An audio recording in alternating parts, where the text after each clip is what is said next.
in these matchups. We do have the next one coming right up, though. It's going to be Warma versus Viper, and it is one Sol and myself are quite excited for because we just get to see what this Zoo can do. And as you would expect if you've known us at least a little while, Sol hates this overall. As I'm not saying hates this specifically right now, but isn't a fan of Zoo. I love it. I think it's great. So we are going to see the two sides clash here as we take a look at Viper's lineup. Yeah, I think we're both agreed that it potentially is a good bring to Specialist if you predict a certain meta and hit it. I think we are both fully on side with that. You know, where our opinions differ comes down to ladder play mostly, where Raven is a fan of it and I certainly am not. But the one player who is a fan of it, who's much more important than either of us right now, is Viper, who has chosen to bet his Division A campaign on Zoo, which no one else in the European region has done. Here we see the debut on stream of another one of our new French GMs, Warma, who has gone with a regular Galancron Priest here, not Highlander, a 2-obs version of the deck, and has significantly different tech choices because of that than the majority of the group that came together and kind of came up with this Highlander Priest strategy with very set secondary and tertiary decks. Yeah, and we see the debut of Body Wrapper placed in a deck list in Hearthstone Grandmasters. I believe, unless I don't catch as much of America's, every match as much I would like in the past, but I don't think they've gone that wild quite yet. So we'll have to maybe get someone to check the numbers on that. It might have been a Masters tour, but there's a little thing in the back of my brain that's poking me that says doesn't count. That says we've seen it. I'm not sure if it was in GM or in a Masters tour, but I think we have actually seen it at some point. For a very similar idea, right? Like it's kind of anti-fatigue and you can just get an extra copy of something nuts like a Zephyrus in your deck or something like that. So yeah, pretty interesting card overall. Yeah. Also, as well, just one more shout out here for Warma because we're not going to see it in this match at least, but the Wimrest Purifiers in his anti-warrior build. So not only does he run 4 weapon removals, he runs 2 cards that will just negate the bombs in any deck. So yes! That's amazing! I didn't even spot that. Oh, that's so great. I kind of wish he would play against Warrior, but alas, we have no Warriors in the top cut here. But I will say, speaking of the strength of your primary deck in whatever matchup you run into, I think Viper's primary deck I think is his deck choice for most matchups, but also Warma, he's playing the 2-of list, but also quite an anti-aggressive double Pyromancer in his base primary list. The double Penance is fairly expected, but again, the double Breath of the Wild, double Pyromancer, and a Shadow Madness just already in that base list means it might be a little bit more difficult to just grab that win I think Viper might expect versus the opening match of Priest before they can maybe switch into the anti-aggro tools. I do agree to an extent, but I go back to a point I made in the intro where people kind of have to reframe how to beat Zoo, I think, because I think beating this deck now is not really about anti-aggro tools. It's not about pyromancers. It's not about, pen flingers or whirlwind effects or whatever it is that kills small minions. Zoo's minions aren't small anymore. They're freaking massive, and they come down way too early because they cheat more mana than Druid does if they get the right draw with Dark Glare. So your ability to combat like a Dark Glare turn into a bunch of self-damage into like an early Flesh Giant, penances and pyromancers and whatever else does not help you deal with that situation. So that to me is the way that Zoo wins this matchup generally. I think if Dark Glare gets drawn, you can kind of just pack it up and leave next game. But I will agree that, in the draws where that doesn't happen and it's just like, I Flame Imp you this turn, I play another minion on turn 2, then yeah, absolutely. Some of these extra anti-aggro tools might come in handy. It can also come down to a weird health/sustain matchup sometimes. And I will say Pyromancer Apotheosis can help with that quite a lot as well, right? With the lifesteal, so there's a chance that there's some kind of regen is good from there. But anyway, let's just let's stop guessing and let's get into the game. Warma on top. It's first time on camera in Grandmasters. So good to see one more of the new GMs here, but going up against a veteran at this point of Viper. And look at that opening hand.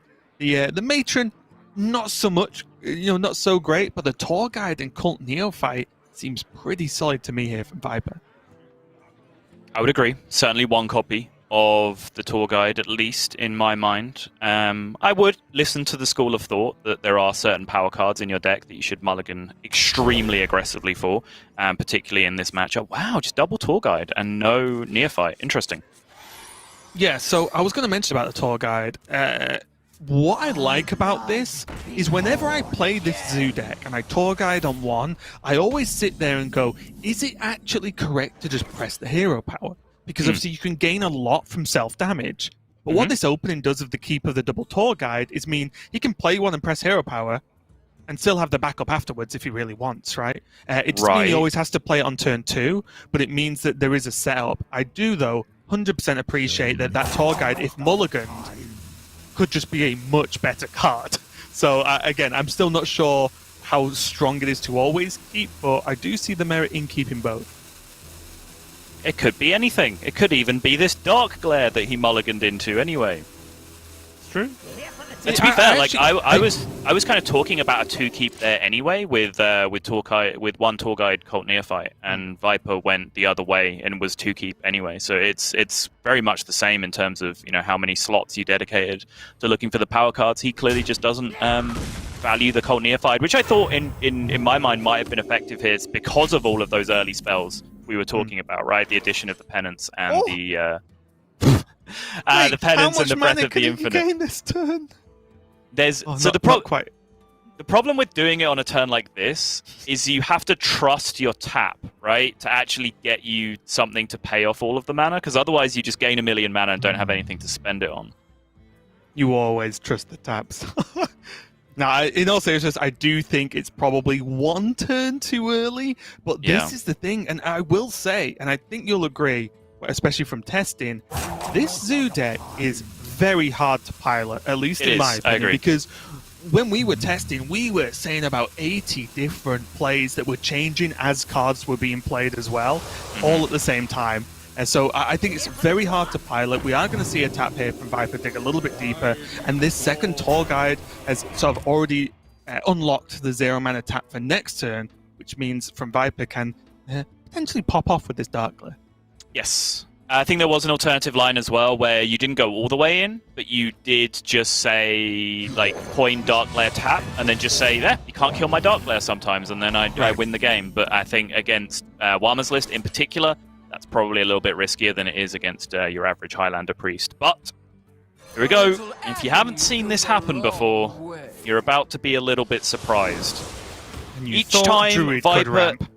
time Viper damages himself here, he refreshes 2 mana crystals. Keyword, refresh. He cannot gain mana crystals above the number that he started the turn with. So he actually has to spend mana before he can start dumping more mana, which he has way too much mana in his hand right now, because each of these pen flingers can actually shoot himself in the face as well for 2 additional mana crystals if he actually wanted them to. Could he get a giant this turn? I think he could. I think he theoretically could, yes. Whether it's good... Viper already showing his differences of opinion of the way he plays versus when I play, because if I played, that giant would be on board. It's not even that hard. No, it is. It's definitely good. It's not even that difficult. He just has to freaking shoot himself in the face one more time and then he can play it. It's just insane. It's just insane. Yeah, I guess it's how he gets the giant was more of the question, not whether he gets it. Yeah, this is great. This is just good. Oh, I love this deck so much.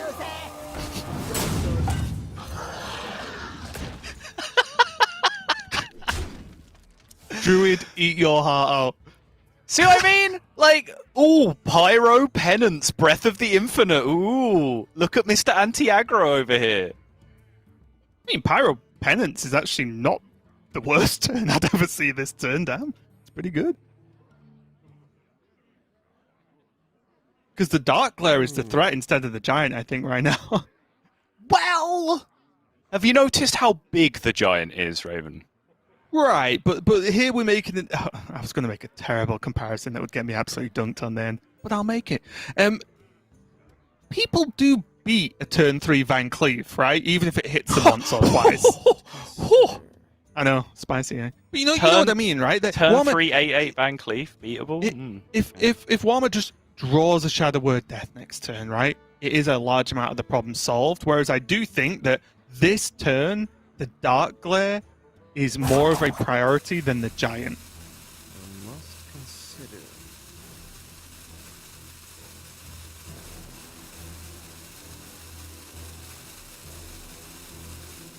Class dismissed. Now time for the real lesson. Well, Okay, how about so, option C? Yeah, I mean,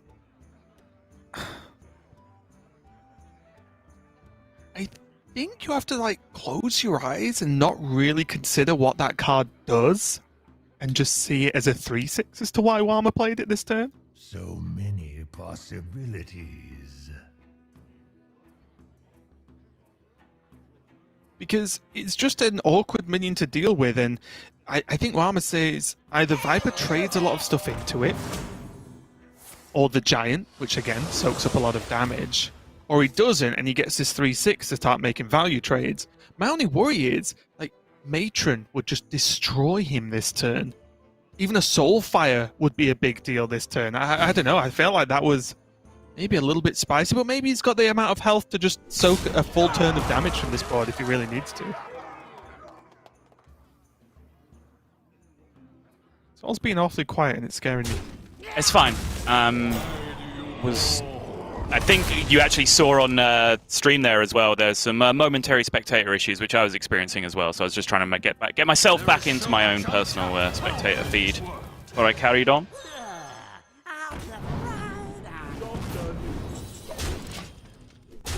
But this, to me, like going back to the previous point where I was kind of arguing with you facetiously, but to kind of engage in good faith about the Dark Lair versus Giant situation, to me, it's really hard for my Zoo opponent to have another turn there where they can take advantage of Dark Lair. And by that, I don't mean refresh their mana a bunch of times. They can definitely do that. But do they actually draw enough stuff to spend enough mana to make all of the refreshing and the value worth it? And I think that's kind of hard to do in that scenario. Whereas the giant just being an 8/8 to me is a lot scarier. Yeah, that's reasonable. There are a couple of cards that would be quite rough, but it is more combinations of cards. So I guess at that point, if you see that turn, it is a fair expectation to say, they probably just don't have it. Those weren't what you wanted. Insanely low value, yeah. Could have got a giant back there. No such thing. And actually, Warma looked very much like he's going to pick this apart from here, because the big power spike is very much over here from Viper, unless he picks up a discard effect for this Hand of Gul'dan, probably next turn. And now the Pyromancers that I was mocking just moments ago are going to make me look very, very stupid by completely destroying this board state. Also, I wonder, I'm not 100% sure, but what is the raised Deadpool for Warma now? It's probably pretty okay, right? Even if he plays another Dark Master Ganling. Imagine raising Deadpool. I don't know I have to do that. Do you like to play with fire?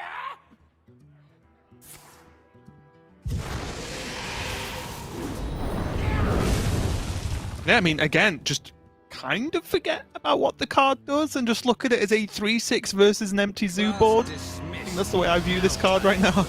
Yeah, seems good. He does also have Disciple in his hand, which is pretty strong with it. But again, to answer your question seriously, so the minions he saw, he'd played a Karj that hit the Voidwalker, so both of those had died as well.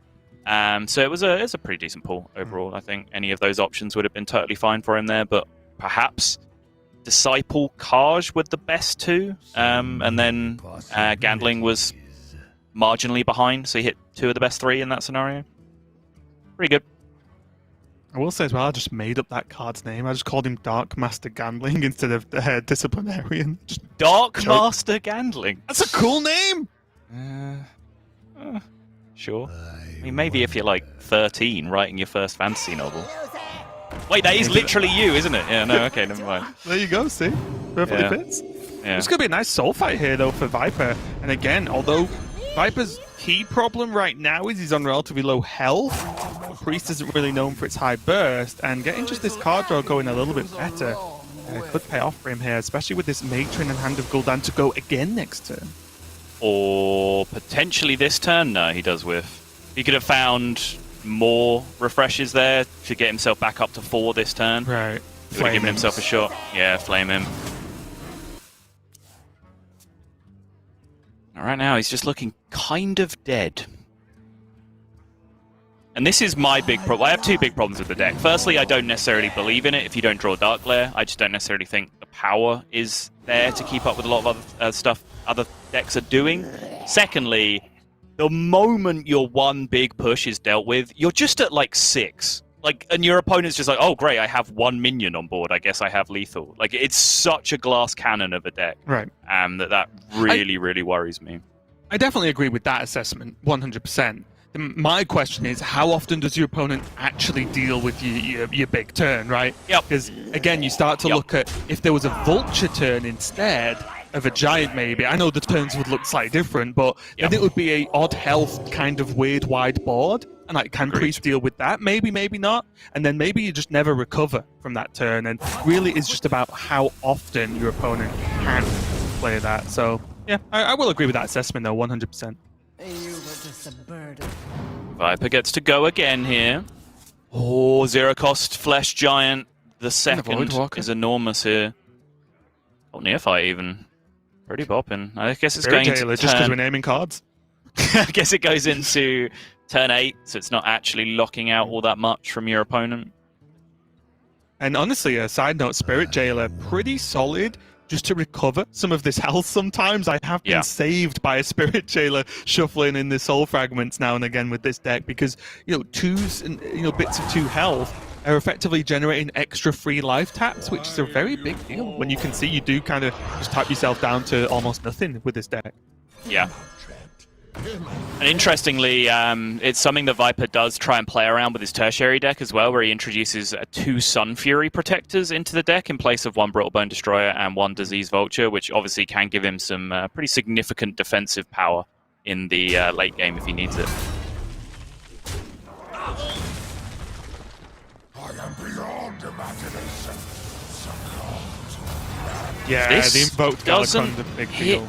the 8/8 though. Oh, he's double invoked. It's 2. Yeah. That's what I was saying. The actually extra level invoke of Galacron, big deal there because it's just a guaranteed clear. Yep. Was forgetting about the revived disciple. So Viper can clear this board and make a bit of a board himself. He would sacrifice the Cult Neophyte, but he would only go down to 7 health, which again means he has access to taps in the future as well. He wouldn't necessarily sacrifice the Neophyte, right? Unless he wanted to do it first, whether he soul fights first or not. I guess your average draw. You have to discard the Neophyte if you're gonna tap, right? Yeah, because your average draw is better than Neophyte, right? Yeah, and also just mana consideration. You can't play the Neophyte and then sure. and then tap and Soulfire. You can't do it all. It's a big deal. Also, a taunt coming off there is a really big deal, actually. The taunt plus the Canritheth follow-up. Yep. It's also 2 additional taunts after it dies. Not on board, but in hand at least, that can continue to be irritating, potentially. And there's a chance that Canritheth creates Voidwalkers. Of course, there are other minions as well, such as the Dark Glares. But he could create the Voidwalker that has died, right? Yep, certainly could. However, none of this really solves the problem of just how much freaking power Warma has on board right now. Like, some tiny little demons here are going to be nice and all, but yeah, it's just not really competing, is it? Such a shame that Flesh Giant isn't a demon. Imagine.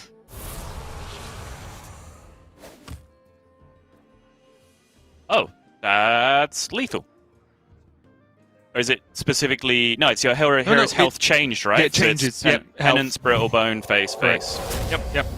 It works with soul fragments. Oh no, there's a extra 1/1 taunt in the way as well. He has 3 taunts. I'm forgetting the little scarab boy. But yeah, it is just your health has changed on your own turn, whether it's a heal or damage. Mm-hmm. Very annoying when a rogue gets hold of that card somehow and they've like got a dagger up and you're like, oh, you're not supposed to be able to do this. So now my eyes have adjusted and I see the 3rd Scarab Taunt that I was already talking about. Probably more responsible. Just a Brittlebone down the 7/6 instead. Or do you just go all in? Do you just push the 5, deny the tap, Wave of Apathy the board, say GG? Yes, that is exactly what I was about to say before you stole my fantastic point, so. But yeah, I think, honestly, with 2 Wave of Apathies in hand, I like it. Just throw 1 and push him to 5. Sorry, push the 5. Although Soul Fragments would have let him tap, which is what I was saying earlier, right? These do come in handy sometimes, and it does activate Brittlebone, meaning he doesn't have to tap, even though with the heal, of course, he's going to. More Scarabs? Is what he's going for, right? Discard the Scarab. Yeah, just works, right? Feel like Viper might need something a little higher value off his expired merchant. If you have that many taunts, you can never get hit, right? He's just immortal, yeah.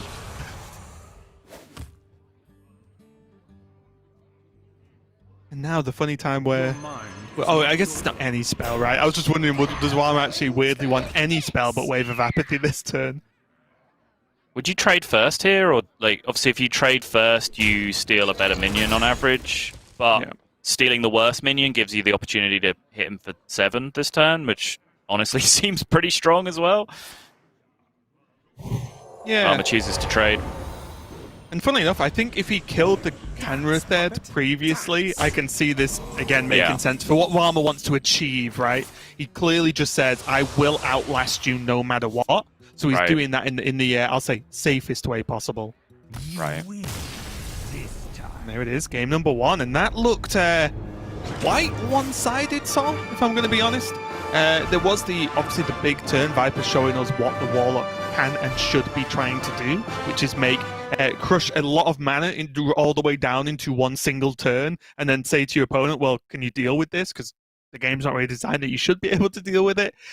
But the biggest deal there was, because the start was relatively slow from Viper, because he just had the tour guides, it meant that there wasn't a Flame Imp early on that was pushing damage or using up, say, a Penance, for example. There was none of that, which meant Warma was just on 29 or something, I think. So it was just like, well, okay, hit me for 12 for 1 turn, and then I can deal with it, and then I'm safe, because Zoo doesn't have big burst damage. So I'm going to be interested to see what the players do going forward. But before we get to that, they're going to go to a quick break while they decide which deck they want to lock in. So we'll be right back with some more Hearthstone Grandmasters.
welcome back. We are ready to continue our match between Warma and Viper, heading into game number 2. And Sottle, Warma managed to keep control of Viper's Warlock there. Are any of these players going to switch onto a secondary or tertiary deck, or do you think they're both happy? I would imagine that Viper is fairly happy. I can't imagine his Sun Fury Protectors in his tertiary are particularly Priest tech, and it's double Ooze that's coming into his secondary deck, so that seems unlikely as well. And from Varma's side, it doesn't seem like any of this greedy value in his tertiary is going to be particularly suited to the matchup, and again, his secondary is very much focused on weapon destruction. So I would imagine we are just going to see them go right back to the well in primary versus primary yet again. Okay, well, here we go. And we do see again the Dark Glare keep with the Merchant thrown away. Again, I only really see Merchant kept if there's already the Hand of Gul'dan there ready. So I do like this. Penflinger, Cult Neophyte, Dark Glare, whereas Warma, yet again, has the anti-opening toolbox, I guess, in his hand of even the Disciple of Galakron, but most importantly, Penance and Breath of the Infinite to fend off any quick openings from Viper's Zoo. Yeah, and although I've talked some smack about this this anti-aggro package against Zoo specifically, one interaction that might end up being incredibly clutch here is the fact that Pyro Penance just clears a Dark Glare for free. Just that 2-card combination, and they will generally just line up on just about the right turn. So I have personally, we tested this matchup a lot, both last week and this week, largely focusing on Tom's decks for the APAC region, where he's been bringing Zoo quite consistently, but a little bit with Viper's builds as well, but not with Warma's particular build of Priest too much. And I think that is one of the biggest problems that the Priest players have encountered in our testing, is that not only does the Dark Glare really hurt you when it comes down initially, but it's so hard to remove as well based on the current early game options that Priest have available to them. Some people are playing maybe 1 Forbidden Words that can deal with it, but outside of that, it seems like unless you have big minion presence of your own, it's so hard to deal with, and that's why my experience with the matchup is just playing enormous tempo early on. So with the Highlander list, for example, you're looking to try and go Coin Imprison Vile Fiend, follow up with Zephyrus, have Kaj as well, just to be able to tempo out every single turn and actually contest with minions on board. And obviously, since I'm describing a Highlander deck, and I mentioned 3 very specific cards, which are about the only early game minions they have access to, that's not very consistent. You don't do that very often as the Priest, so it seems like a struggle. So maybe, despite my initial distaste for how effective some of the removal would be against Zoo, maybe just that extra ability to not immediately lose the game to the first Dark Glare board is something that can come in and have a big impact. And honestly, I think it might have been game-winning for Warma in that first game as well, because we were having one of our little marital disputes about Flesh Giant or Dark Glare. Warma said, neither. Play a minion. Pass. Yeah. Have at it. And it was kind of that combination of stats on board then that let him be able to fight back. And I think there was one extra tool that was very important in the previous game, was that if you look at this hand, right? If Warma has to utilize most of his hand in the next, say, 3 turns to clear board, or to clear a total of 1 big board, let's say. Yeah. The refill, well, then he's playing off 3 cards off the top to fight back and actually secure the game. Whereas the fact he had a Dark Master Disciplinarian, as the correct name, the fact that he had that, and then there was the Raised Dead that allowed him, yes, he took a bit of damage, which was fine, but allowed him to then place more minions on board and actually sort of wrestle the board in Warma's control. Whereas without that, he might have looked a little bit more dry, with actual board control himself. And it could have given Viper an opening. So, once again, if Warma has all this removal and has to throw a good chunk of it out in the early game, if he doesn't have anything strong to actually follow it up and secure the board with, it could be that Viper could just plan to play a bit of a slower, longer game. This Scarlet Subjugator, by the way, absolutely insane here. Allows a value bump. Basically maintains board control for Warma completely already, but then also crucially sets up an additional minion on board at 1 HP if the need comes to it with the Pyromancer combos in hand, which could end up being huge, but unlikely to matter directly because he's already just got the minions in play that can deal with the board state. Penflinger. A lot of people questioned this card. in general. Some people love it, some people hate it. But also in a deck that doesn't run tons of spells, but you can see the value of it already. Not only in these sort of scenarios that pop up where you do need that extra damage, but the hitting yourself in the face being a positive is one of the first things that you see with the Flesh Giant. It's like a free 1/1 a lot of the time, it feels like, which is pretty nice. A little agony goes a long Well, things are going to start happening now, and Viper is about to just condense all of that mana down into one turn. As of right now, Pyro Penance Coin is a board clear, though. And now What about now? Yep. And it's gone. And this is a big window, and I think what's super important here is the clear isn't there. Half of the clear is there, but there's Vulture follow-ups, which I think is the backup plan that Viper needs here. Yeah, not immediately, though, because he hasn't been able to hit that hero power discount. Oh. But now the raised dead draw is absolutely insane. He needed a way to damage himself for 1 or 0 mana and not his life tap. It's completely insane, and now Flame Imp as well. Everything! Play all your cards, Viper. The only thing that's stopping you is the limitation on board space right now. And then guess what? Boom. Cult Neophyte. Hold it. Look at this as well. It is... The minions that he's got are pretty good, right? That's not really in question. But the health is important. These minions aren't going to be swept away by a Pyroblast plus a spell. It's just not the 6 health on that carpet, 5 health, importantly, on that Vulture. It just means that the board is so steady that Viper can now make waves of threats, not just one big one and hope it sticks. Swept away by a Pyroblast. I'm sure Warma would love to be able to Pyroblast right now. That sounds pretty appealing, to be honest. Apologies. Absolute disaster. The Raised Dead hitting the Neophyte and the Flame Imp. Insane. Yep. Obviously, these were the best outcomes, but at that point in the game, the Raised Dead normally does hit the good stuff, because there's only that stuff that's died, right? In the early times, so... Yeah, largely your early game minions are kind of tilted towards taking advantage of Dark Lair anyway, so like, for example, Penflinger was another minion in the pool. Well, great, that's shoot yourself in the face with your Penflinger, same deal, you know? 3 mana, kill the giant. And then just to heal, there's what, 6? 17? 17 showing, on board, yeah. I think? Yeah. Yeah.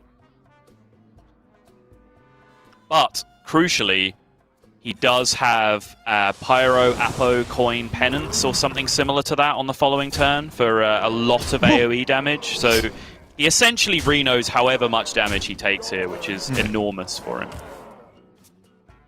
Solid's Pride, though. Yeah. The worst pickup in the world. Whoa, there's double. Apotheosis. Not this turn. Not this turn, of course, but... The fact that there is a second one is a big deal. Yeah. But now Coin, Penance on the Vulture here, or is there something better he can be doing with the Renew? Don't particularly think so. Does mean, yes, that potentially now that Raised Dead could hit a Pyromancer again, and potentially then he'd be in business yet again with a hand that's still just stocked up and ready to go for Pyromancer value. And these are the big questions here for me now, Sol. I'm not going to lie, in this situation, I would consider trying to duplicate Vultures, but it looks like Viper is not going to do that with the Merchants and just going to play out Vulture right now, wanting to grab as much board as possible. Okay. Viper, I believe, only having 2 Soul Fires and a Raised Dead. Oh, and the 2 Hand of Cooldowns, of course, as spell activations for that spell burst. Correct. Hello? Oh! Okay. Well, Warma needs to kill that pretty quick. Yep. And that is a huge deal that Viper got it there, and then he can still play a 1-drop, because otherwise it would have just died to Breath of the Infinite. Oh, double Raised Dead now. Raise. So many shots at the Pyro. And there's still the Apotheosis number 2. Not that he needs it right now for 4 health, but he gets the Pyro. I believe he's only got Pyro, Disciple, and Scarlet Subjugator in his pool at this point. My question here is Pyro, Apotheosis, Renew, and whatever actually better than going for Breath of the Infinite here? And he can hold a breath. Is that ever worth? So Viper has 14 showing right now with a questing, adding damage. What if the answer is do nothing this turn? Oh! Spicy answer. Because you're going to get the full rebound anyway, right? It's just a matter of whether you're actually going to get any additional value out of your opponent. Yeah. I guess they don't really have the board slots left for you to really get any additional value out of proceeding. Yeah, they just hit you in the face and pass, and then you're like, oh, Yeah. I could have just done this last turn. If anything, they get closer to maybe more blowout cards, such as Soulfires, to make up the difference. Okay, so there's a Vulture, still. The problem is, there needs to be a pretty direct answer to this Pyroblast. What's wrong with me? Pyromancer. I have to admit, like, this was my fear, right? As to potentially, like, I didn't see a clean board clear, and it seems like Warma didn't either because he didn't achieve one. So potentially waiting one more turn unlocks you one extra mana, which is crucial. You can do more things with your Pyromancer then, potentially. You can draw yourself another spell, potentially, as well, which helps your Pyromancer out as well. So as it is right now, the board is just refilling, and if Viper had a way to deal with the Pyro here, which, is not unlikely, he can generate another Magic Carpet, he has Soulfires in his deck. I believe both Penflingers are gone now at this point, though, which makes it less likely. Then, of course, there is Nightshade Matron as well. So you're talking, 6-ish answers overall in his entire deck with 13 cards left remaining. He can then deal with the Pyromancer. Like, how do you then deal with the next board that's being made as well? I will say, Viper not having an answer to the Pyromancer here really, really, really freaking sucks for him. Especially that it's on... well, I mean, it could get out of range anyway, but the Breath of the Infinite not being active just doesn't really matter, because yes, it'll hurt itself, but it can just heal it, right? Yeah. Just heal the Pyromancer up first, so huge deal. Viper's just a 5! Well, also, doesn't that 2/5 just kill him quicker? Doesn't that make his... Yes, I believe that does work. Your hero power deals 2 extra damage. So yes, does, I believe the Warlock hero power now deals 4 to Viper, yes. He's on 1! If he wants. Yeah, what if you just specifically do... I mean, he doesn't really have options, does he? He can do exactly 4 AoE max with second Pyro, Breath of the Infinite. Oh no, because he doesn't have Dragon in hand right now, so the second Pyro can't withstand it. Oh, I bet he wishes he was at 29. So he could heal and get the Brittle Bone active? Yeah, use the Brittle Bone. But this is... I display my point again earlier that really, I feel like Ray's Dead is the MVP for Warma in these 2 matchups, right? Because without that, Viper would have just put on more threats too quickly for him to realistically handle. Yeah, there's the hero power. Oh, needs to trade that away pretty quick. Yep. I'm actually kind of interested. Warma floated to 1 mana at the end of his turn. He has a Scarlet Subjugator, which he could have just pointed at the Arcane Amplifier so that it couldn't attack at the end of the turn. And make sure that Viper only has 1 tap left in this entire game if he doesn't hit Soul Fragments. That was kind of attractive to me, honestly. I mean, there's a lot of questions about the turn that Warma played there in response to that board state. It certainly wasn't a clean answer no matter what he did, because he didn't have the Dragon in hand to make his Breath of the Infinite only hit one side of the board, so then the second Pyromancer wasn't really playable. Like you said, he hit Brittle Bone, but he was at full health, so he couldn't activate that. Like, there was all kinds of nonsense going on, but it doesn't really feel like Warma was able to piece together an effective Hearthstone turn there. Why do you call? Hear my defense.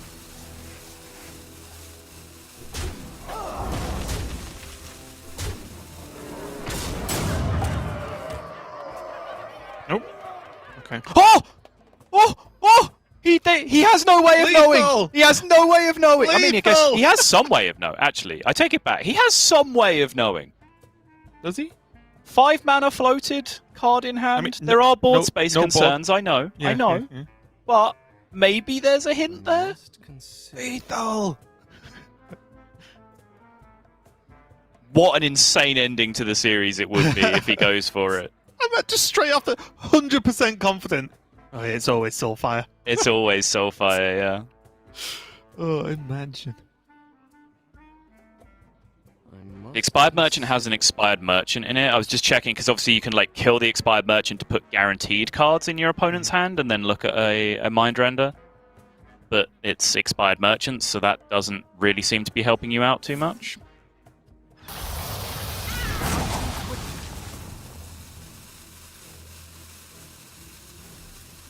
So it looks like he's just going to Brittlebone.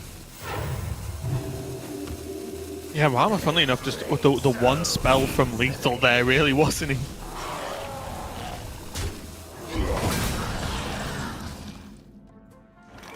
Oh, that's big. It is a pretty big minion, Saul, that is correct. And it is 10 mana, so big is the correct word to describe. That's enormous. So many possibilities. Could have avoided it if he mind rendered.